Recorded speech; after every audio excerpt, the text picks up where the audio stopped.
Hello, artist. Welcome to Artists in Business. Have you ever wanted to sell your paintings or jewelry in stores, build a successful and welcoming online presence, or turn your creative hobby into a business that pays you? My name is Destiny Dixon, and I've gone through all those thoughts.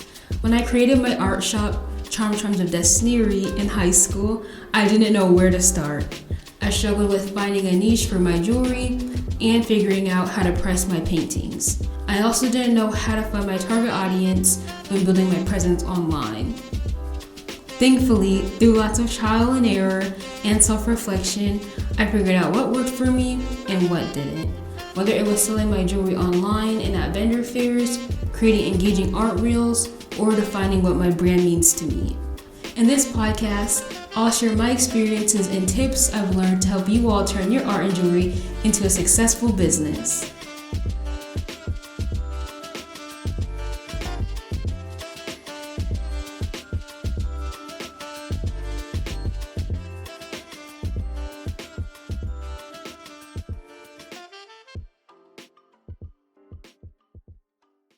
Hey artists, I hope you're all doing amazing. Today we're going to be talking about selling your art and jewelry online versus in person. Have you ever tried creating an online website but struggled to get customer visits and traction? Or maybe you tried selling your pieces in person but had a hard time attracting support and making your boots stand out against similar artists. When I first started my art shop, Charms of Destiny, I ran into all those scenarios and still do today. It's definitely a learning experience and different methods work and change over time. No worries though. By the end of today's episode, you'll have some ideas on how to test run your art shop so you better understand the pros and cons of selling your pieces online and in person, as well as tips for selling in both of those areas. Hello artists! Before we get into today's episode, I want to encourage you all to join my community space on YouTube. There I share more tips on selling your artwork and jewelry, fun videos about my journey as an artist, art challenges, and create a safe space for us to connect with each other. You can find a link to my channel in the show notes below.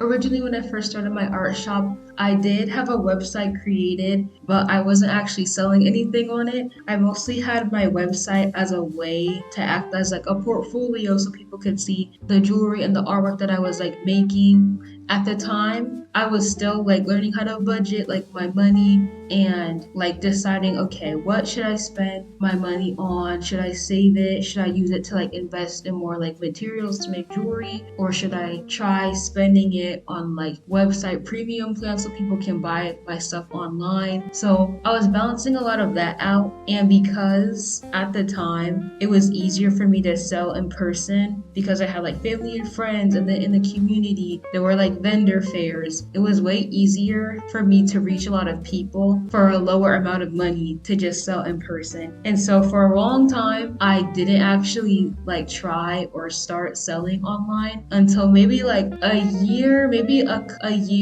or a good couple of months into like selling my jewelry in person that I start or experiment with selling online. And so I remember my first time selling in person, there was a summer vendor fair in the community and it was an MLK parade. A lot of people in the area were like selling like local handmade items that they made. So like scarves or maybe like paintings, plushies, hand sanitizer. This was also around the time of like COVID. So a lot of people invested in making like face masks, a lot of like fidget toys, other devices and stuff like that. So people were very crafty, very creative. And I remember during my first vendor fair or at that vendor fair, I had made a bunch of like Palmer clay earrings and gemstone bracelets, and I think I made about like $180 that day from selling my jewelry and art. But it was during that time of selling my art in person that I realized, okay, people are finding value in my art and jewelry, and so I should definitely continue this up. People did ask about like if I sold online or not, and I did didn't at the time. I did have business cards, so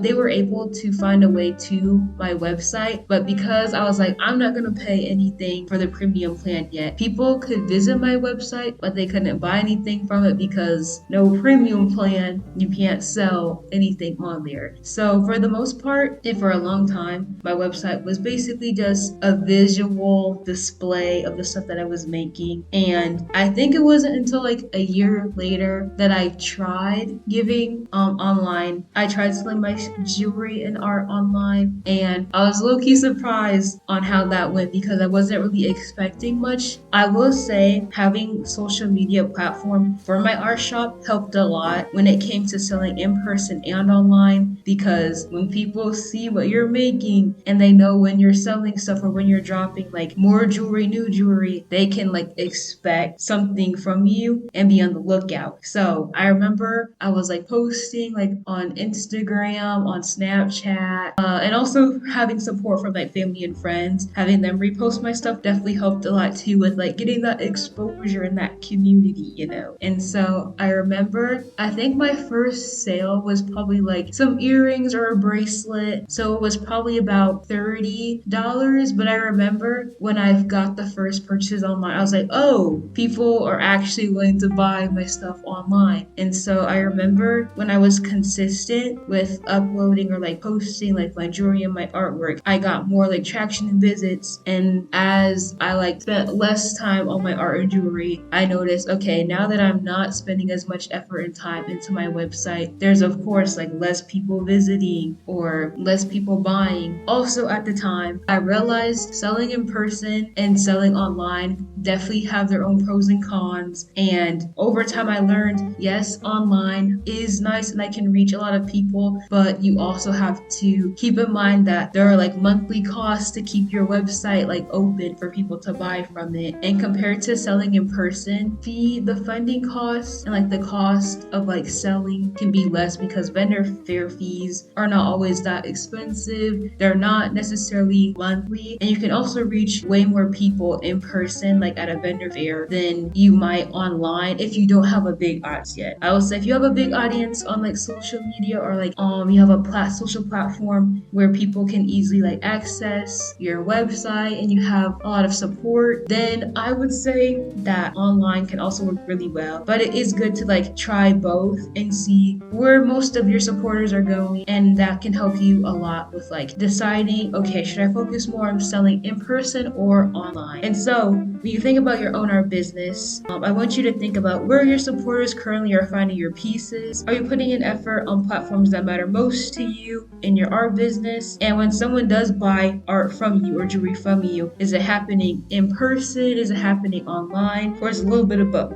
As I talk about what's worked for me and what hasn't worked for me in selling art and jewelry, I want you to think about how this can connect to your own art business, and hopefully these tips can help you as you continue creating artwork and jewelry to sell. So when it comes to selling your jewelry and your artwork, I'm going to talk about selling online first and the pros and cons that come with that. So a couple of things that I had to keep in mind or that I learned when I started selling online was that yes, you can reach a bigger audience, or I guess with selling online, you can technically reach a wider audience because you're not like restricted to like location. There's also a lot of different platforms that you can sell your artwork on. So there's Etsy, there's Instagram, there's Shopify, there's Wixsite, there's a lot of different Squarespace. So it's all about exploring and experimenting with different platforms. I personally created my art shop on Wix.com, but you definitely want to like experiment, see what could work better for you and your like genre or like niche of like artwork or jewelry. Another thing about online that can be a pro is that it can be easier to sell like consistently because you you don't really need to travel. You kind of just need to make sure that like your art shop is like everything stocked up and that people are aware that they can like purchase stuff on your art shop. Another thing is it's easy to build like your brand identity or for people to see like what's the vibe of like your artwork and your jewelry, because you have your website acts as like a portfolio or like a display for like everything that you make. In person, you can still showcase like your vibe with how you like decorate your booth and like your stand. But when you're online and you have like a website, it's like right there in your face. As soon as you hit that link or you're like on somebody's like Instagram page, you get like a whole view of like what they make, and if that's something that you're interested in. Another thing that is important to keep in mind when you're selling online that's a little bit different from selling in person is because selling your artwork and jewelry online is like a visual thing. You do need to make sure that like you have good photos of like your jewelry and your artwork, and you also have like descriptions so people know what they're buying. They know like what the materials are made from or like the price of everything. Because it is like a global thing, like selling online, there will always be competition. There will always be competition in person too, but online there's just so many like people, and it's like you can access so many different artists online compared to maybe if you're at a vendor fair in person and it's like at a small town. There still might be a lot of people like within that town, but because like a vendor fair is like it happens within a day or like a span of a couple like days, it's like you have a select like group of people selling at a time, versus online it's like more consistent and it's like happening all the time. Like people can buy your stuff at any moment, at any click of the button. So it's very important to be aware of those factors when you're selling online. And so those are like some pros and cons when it comes to selling online. You can reach a lot of people. It's easier to get your artwork out there. You can play around with like the visual effects, but because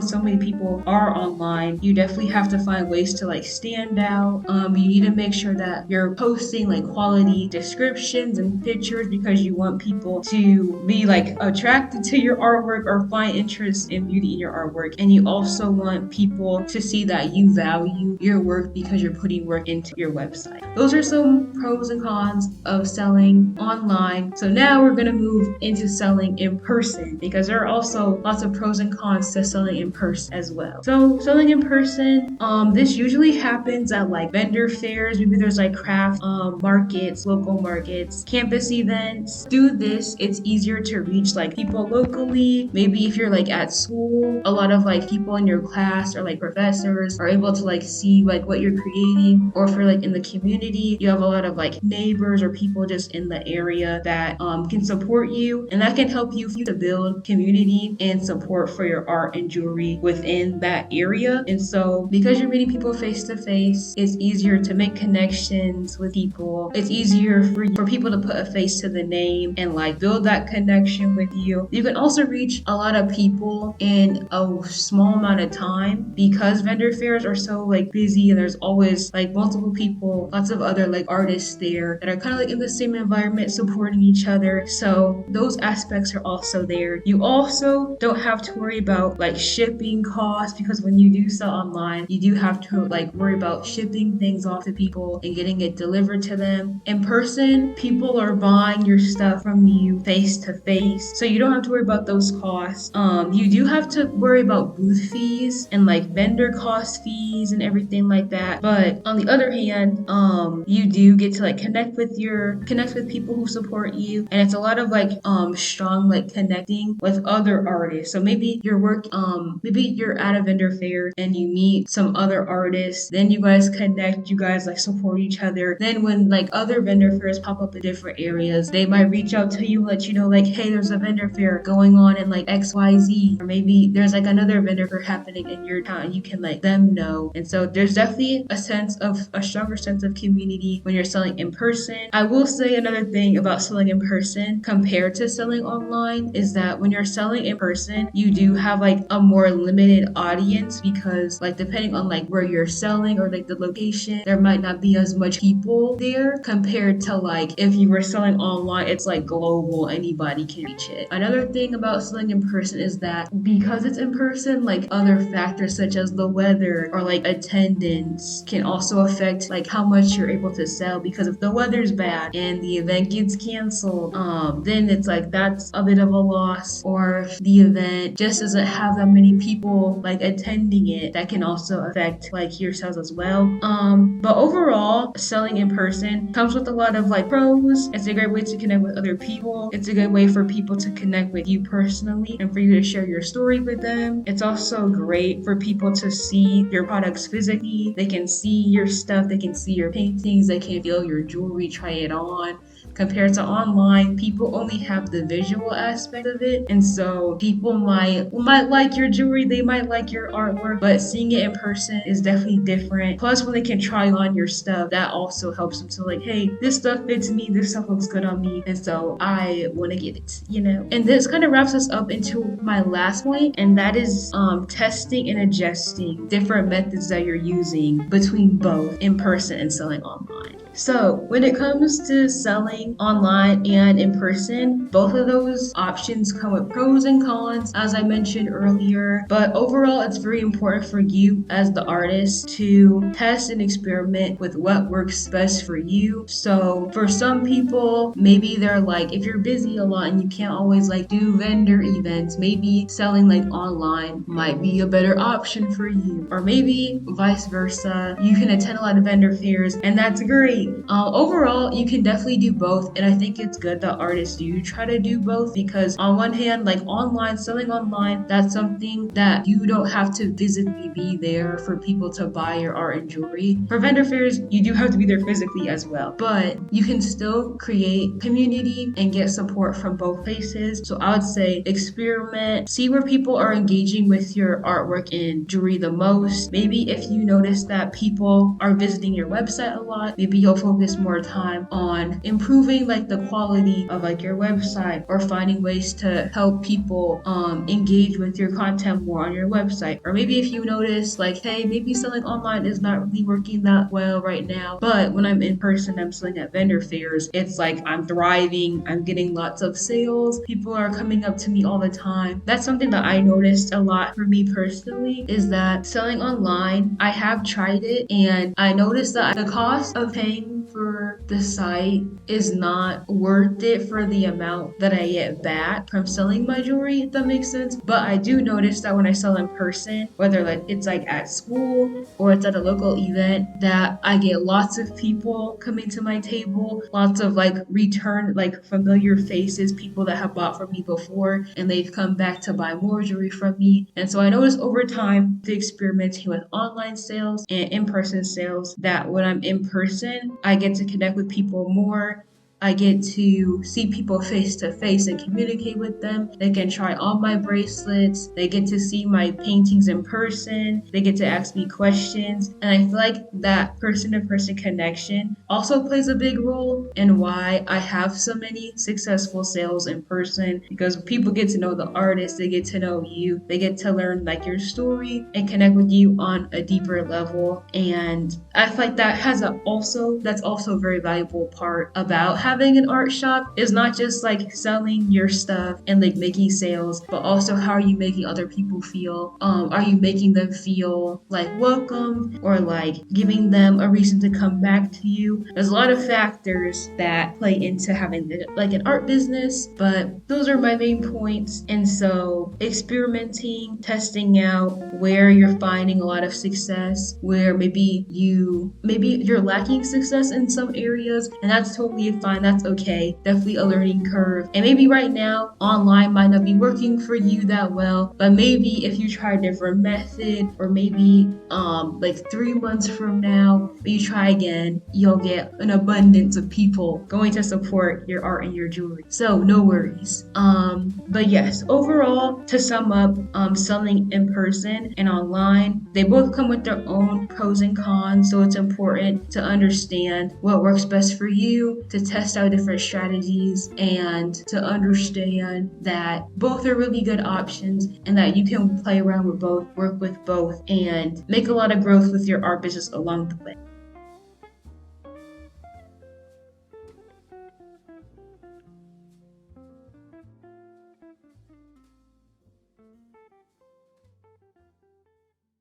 Hello, artist! I hope you enjoyed today's episode. If you did, it would mean so much to me if you could take 30 seconds to share this podcast to another creative you know, subscribe, and leave a review. If you're also interested in seeing more personal, fun, and helpful art content from me, please click the show note below to subscribe to my YouTube channel, Charms of Destiny Ari'e, where I share all those things with you and connect with you all. I hope you all have an amazing rest of your day, and I'll be back next week on Monday at noon to see you creative artists for the next episode.